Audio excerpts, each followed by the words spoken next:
히브리서 12장 14절로 17절까지의 말씀입니다. 모든 사람과 더불어 화평함과 거룩함을 따르라. 이것이 없이는 아무도 주를 보지 못하리라. 너희는 하나님의 은혜에 이르지 못하는 자가 없도록 하고 또 쓴 뿌리가 나서 괴롭게 하여 많은 사람이 이로 말미암아 더럽게 되지 않게 하며 음행하는 자와 꼭 한 그릇 음식을 위하여 장자의 명분을 판 에서와 같이 망령된 자가 없도록 살피라. 너희가 아는 바와 같이 그가 그 후에 축복을 이어받으려고 눈물을 흘리며 구하되 버림바가 되어 회개할 기회를 얻지 못하였느니라. 아멘. 얼마 전 교회 차량 정기 검사를 받았습니다. 경주 지역의 차량 검사 기준이 관광지라고 올 7월을 기준으로 광역시와 같은 기준으로 배출가스 매연 농도가 20% 이하로 강화되었더군요. 경유차로서 20여 년이 된 차가 한 번에 합격하기에는 매우 힘들었습니다. 1차에 불합격하였고 수리 후 2차 검사에서 20%로 겨우 합격을 할 수 있었습니다. 돈이 들어가야 하는 일이라 그런지 검사를 받는 동안 가슴 졸이며 합격을 기다렸습니다. 검사 전 카센터에 가서 미리 차를 살피고 갔지만 갑자기 바뀐 기준에 못 미쳤습니다. 이번 일로 제가 느낀 것은 무엇이든 자주 살펴보고 돌보며 그때그때 수리해야 하는 것이 매우 중요한 것임을 생각하게 되었습니다. 그리스도인들의 믿음 역시 그렇습니다. 자신의 믿음과 공동체 안에 함께하는 성도들의 믿음을 서로 살펴봄이 매우 중요합니다. 아름다운 공동체를 이루어가기 위해서는 더더욱 그렇습니다. 물론 서로의 믿음을 살핀다고 하니까 매우 경직되는 느낌이 들기도 하지만 여기서의 살핌은 결코 감시나 감독의 의미가 아니라는 것입니다. 서로를 보살펴 어떤 환경에서도 흔들리지 않고 바로 설 수 있도록 함의 의미가 더 큽니다. 특히 어렵고 힘든 시대를 살아가며 이겨내고 견뎌내려면 서로를 돌아보며 보살펴줌이 매우 필요합니다. 특별히 믿음의 공동체 안에 하나님 은혜가 이르지 못하는 자들이 없도록 돌아봄이 필요한 때입니다. 하나님의 은혜는 공동체 내에 특정 집단에게 편중되는 것이 아니라 모든 일원에게 골고루 미치도록 해야 함이 옳기 때문입니다. 히브리서 11장에서 믿음에 대한 정의와 함께 믿음을 지켰던 열조들의 다양한 믿음의 삶에 대해 소개하고 있습니다. 그리고 12장에서 우리에게 구름과 같이 둘러싼 허다한 증인들이 곧 믿음의 열조들이 있으니 모든 무거운 것과 얽매이기 쉬운 죄를 벗어버리고 인내로서 우리 앞에 당한 경주를 하며 믿음의 주요 또 온전케 하시는 이인 예수를 바라보자고 합니다. 믿음의 주이신 예수님은 그 앞에 있는 기쁨을 위하여 십자가를 참으사 부끄러움을 개의치 아니하시더니 하나님 보좌 우편에 앉으셨다라고 합니다. 그리고 모든 믿음의 사람들이 예수 그리스도의 모습처럼 우리 앞에 놓인 신앙의 경주를 해 나가야 합니다. 그 신앙의 경주 과정에 주님의 징계하심과 꾸지람을 받음도 있다고 말씀하십니다. 징계하심을 가볍게 여기지 말아야 하며 꾸지람을 받을 때에 낙심하지 말라고 합니다. 왜냐하면 주님은 사랑하시는 자를 징계하고 받아들이시는 아들마다 채찍질 하시기 때문이라고 합니다. 무릇 징계를 받을 그 당시에는 즐거워 보이지 않고 슬퍼 보이지만 후에는 징계로 말미암아 연단 받은 자들은 의와 평강의 열매를 맺는다고 합니다. 그러므로 피곤한 손과 연약한 무릎을 일으켜 세우고 너희 발을 위하여 곧은 길을 만들어 저는 다리로 하여금 어그러지지 않고 고침을 받게 하라라고 합니다. 그리고 뒤를 이어서 모든 사람과 더불어 화평함과 거룩함을 따르라고 합니다. 여기서 따르라는 동사요 명령형입니다. 더불어 화평함과 거룩함을 따르는 것이 없이는 아무도 주를 보지 못하리라 라고 합니다. 여기서 보다라는 동사 미래 직설법의 의미는 눈으로 보다, 경험하다, 마음으로 보다, 인지하다 라는 개념으로 모든 사람과 더불어 화평함과 거룩함을 따라야 하는데 이것이 없으면 앞으로는 아무도 주를 보지 못할 것이라는 의미입니다. 믿음의 주요 또 온전케 하시는 이인 예수를 바라보아야 하는데 주를 보지 못한다면 앞으로 남은 믿음의 경주를 어떻게 할 수 있겠습니까? 우리 앞에 놓인 믿음의 경주를 제대로 하기 위해서는 주를 바라보아야 하고 그렇기 위해서는 모든 사람과 더불어 화평함과 거룩함을 따라야만 합니다. 즉 이것이 모든 믿음의 사람들에게 항상 있어야 합니다. 그리고 13절에서 너희는 하나님의 은혜에 이르지 못하는 자가 없도록 하라 라고 말씀하고 있습니다. 믿음의 공동체 안에 하나님 주시는 기쁨과 즐거움에 이르지 못하는 자가 없도록 살펴보라는 것입니다. 예수님은 십자가에 달리시기 전 마지막 기도를 하시며 지금 내가 아버지께로 가오니 내가 세상에서 이 말을 하옵는 것은 그들로 내 기쁨을 그들 안에 충만히 가지게 하려 함이니이다 라고 하셨습니다. 이로보건대 우리를 죄에서 구원하신 예수님은 모든 그리스도인들이 예수님의 기쁨을 충만히 가지고 살아가길 원하신다라는 것을 알 수 있습니다.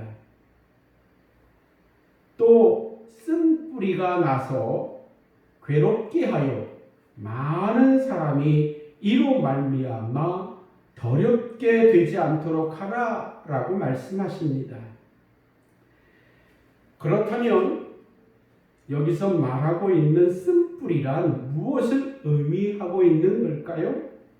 하반절에 많은 사람이 이로 말미암아 즉 쓴뿌리로 말미암아 더럽게 되지 않게 하며라고 하는 것을 보면 쓴뿌리는 그리스도인들을 더럽게 하는 것이라는 것을 알 수 있습니다. 그리스도인들이 이 세상에서 믿음의 경주를 하는 데 있어서 믿음을 오염시키고 손상시키는 존재가 바로 쓴뿌리라는 것을 알 수 있습니다. 그것이 사람이든 사람들의 마음 깊은 곳에서 솟아나는 악한 마음이든 그리스도인들의 믿음의 삶을 더럽게 오염시키는 것, 그것을 쓴뿌리라고 말하고 있습니다. 그리고 16절에서 음행하는 자와 혹 한 그릇 음식을 위하여 장자의 명분을 판 에서와 같이 망령된 자가 없도록 하라 라고 말씀하십니다.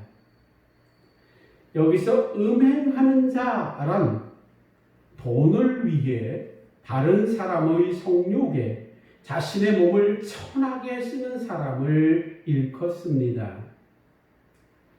히브리서 13장 5절 상반절에 돈을 사랑하지 말고 있는 바를 족한 줄로 알라라고 하였습니다.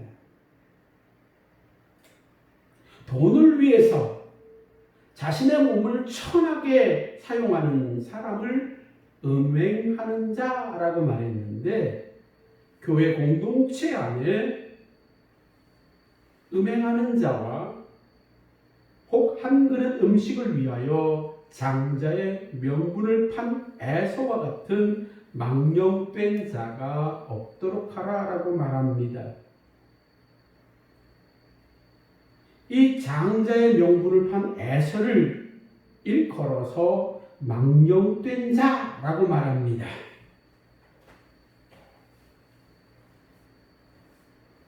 바울은 빌립보 교회 성도들을 향해서 그리스도의 십자가의 원수로 행하는 자들을 일컬어서 그들의 마침은 멸망이요 그들의 신은 배요 그 영광은 그들의 부끄러움에 있고 땅의 일을 생각하는 자라라고 하였습니다.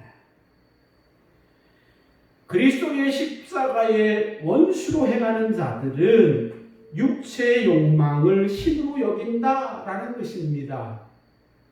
즉 먹을 것, 음식 한 그릇을 위하여 장자의 명분도 가볍게 여기고 팔아버린다라는 사실입니다.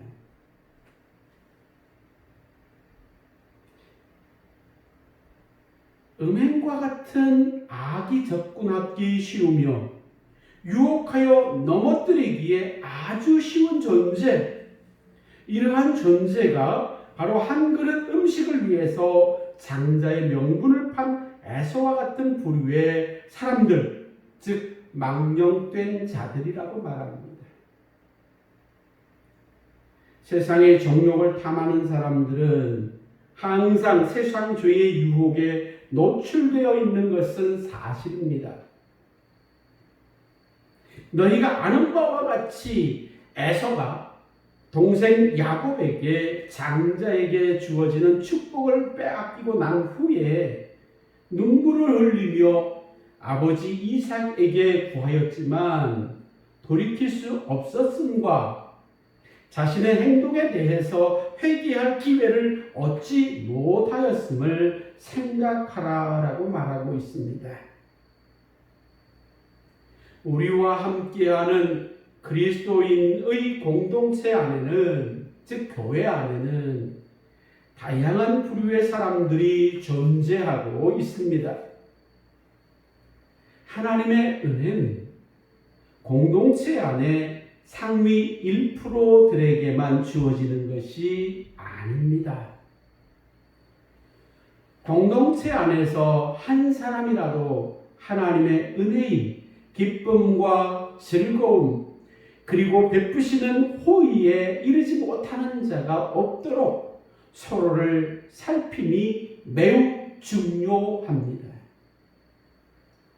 그래서 모든 사람과 더불어서 화평함과 거룩함을 따름으로 신앙의 경주에서 반드시 바라보아야만 하는 페이스메이커와 같으신 믿음의 주요 온전케 온전케 하시는 예수님을 볼 수 있어야만 합니다. 우리의 신앙의 경주는 향방 없는, 목표점이 없는, 오린점이 없는 곳을 향하여 달려가는 것이 아니라 우리는 고린지점이 있기 때문에 우리 앞에 페이스메이커와 같은 주님을 바라보고 그의 뒤를 따라 신앙의 경주를 해야만 하는 것입니다. 공동체 안에 쓴뿌리, 즉 사람들을 괴롭게 하고 더럽게 하여 음행에 빠지거나 먹고 마심을 중요하게 여김으로 하나님의 자녀로서 받게 될 유업을 얻은 자들다운 모습을 가볍게 여기면서 또 침범을 당하여 아무렇지도 않게 팽개쳐 버리지 못하도록 서로를 살펴야 한다라는 것입니다. 모든 그리스도인들의 신앙의 경주에서의 모습은 장차 결승점에서 판단받게 될 것이기 때문입니다. 우리는 함께 더불어 달려가야만 하는 것입니다. 나 혼자만 잘 달려가고 있으니까 괜찮다가 아니라 우리 공동체 안에 한 사람도 뒤처지는 자가 없도록 믿음을 서로 살펴보아야 한다는 것입니다. 바울은 고린도 교회 성도들을 향해서 운동장에서 다름질하는 자들이 다 달릴지라도 오직 상을 받는 사람은 한 사람인 줄을 너희가 알지 못하느냐. 너희도 상을 받도록 이와 같이 다름질하라. 이기기를 다투는 자마다 모든 일에 절제하나니 그들은 썩을 승리자의 관을 얻고자 하되 우리는 썩지 아니할 것을 얻고자 하노라. 그러므로 나는 다름질하기를 향방 없는 것 같이 아니하고 싸우기를 허공을 치는 것 같이 아니하며 내가 내 몸을 쳐 복종하게 함은 내가 남에게 전파한 후에 자신이 도리어 버림을 당할까 두려워함이로다 라고 하였습니다. 하나님이 주시는 은혜를 거역하여 곁길로 가는 사람들이 없도록 하기 위해 서로의 믿음을 살피는 것이 매우 중요합니다. 서로를 일으켜 세워 신앙의 경주를 쉽게 포기하는 자들이 없도록 하기 위해서입니다. 어렵고 힘든 세월을 견뎌내며 살아가야 하는 동안에는 더더욱 그래야만 합니다. 장자의 명분과 같은 하나님의 자녀로서의 권세를 한 그릇 음식과 바꿀 수 있는 것쯤으로 여겨서는 절대 안 됩니다. 장차 우리가 하나님 나라 천국에서 받게 되어질 하나님의 자녀로서의 놀라운 유업을 이 세상에 썩어 없어질 것과 같은 한 그릇 음식과 쉽게 맞바꾸어서는 안 된다는 것입니다. 공동체 안의 모든 그리스도인들이 그런 삶을 살아갈 수 있도록 모든 사람과 더불어 화평함과 거룩함을 따르며 믿음의 주요 온전케 하시는 주님을 바라보며 신앙의 경주를 잘 마칠 수 있도록 서로를 도와주어야 합니다. 서로의 믿음을 살펴서 삶의 괴로움과 더럽게 됨을 이겨내고 후사들에게 주시는 썩지 않고 더럽지 않고 쇠하지 아니하는 유업을 모두 받을 수 있도록 함께 세워가야 하는 것입니다. 이것이 참된 그리스도의 공동체요, 하나님 기뻐하시는 교회 공동체일 것입니다. 이런 공동체를 이루어 가기 위해서 우리는 서로의 믿음을 살펴보아야만 합니다. 누가 넘어진 자가 없는지, 누가 어려워하는 자가 없는지, 누가 하나님의 은혜에서 벗어나 있는지 서로의 믿음을 살펴서 함께 세워가야 하는 것이 아름다운 교회 공동체의 모습입니다. 요즘처럼 힘들고 어려운 시대에는 이런 아름답고 더불어 함께 세워져가는 복된 교회로서의 모습이 필요한 때입니다. 자신의 믿음을 살피는 것도 매우 중요하지만 자신과 더불어서 함께 신앙의 경주를 하고 있는 우리의 몸된 교회 공동체를 돌아보아 서로의 믿음을 살펴보면서 서로를 세워가는 그런 아름다운 공동체를 세워가는 것이 필요한 때입니다. 우리 한국교회가 그런 교회, 그런 성도님들이 되시기를 주의 이름으로 축원합니다. 기도드리겠습니다. 은혜로우신 하나님 아버지 감사합니다. 저희들을 머리 되신 그리스도 예수를 중심으로 해서 각 지체의 모습으로 함께 모여진 교회 공동체로 세워주신 것을 감사드립니다. 우리가 서로의 믿음을 살펴서 한 사람도 하나님의 은혜에서 멀어지는 자가 없이 함께 믿음을 세워가고 더불어 화평하며 더불어 도우며 더불어 화목하여 하나님 기뻐하시는 아름다운 공동체의 모습으로 성장되어져 가게 하여 주시옵소서. 우리가 서로 함께 장자의 명분을 헛되이 여기지 아니하고 하나님의 자녀로서의 권세가 얼마나 귀한 것임을 깨달아 그 자녀로서의 명분을 잘 지켜가며 비록 우리가 세상에서 살아가고 있지만 하나님의 자녀임을 잊지 않고 살아갈 수 있게 하여 주시옵소서. 우리 한국교회가 굳건히 세워져 가게 하여 주시고 그래서 어렵고 힘든 세상 믿음으로 승리하는 자들이 되게 하여 주시옵소서. 예수님 이름으로 기도드립니다. 아멘.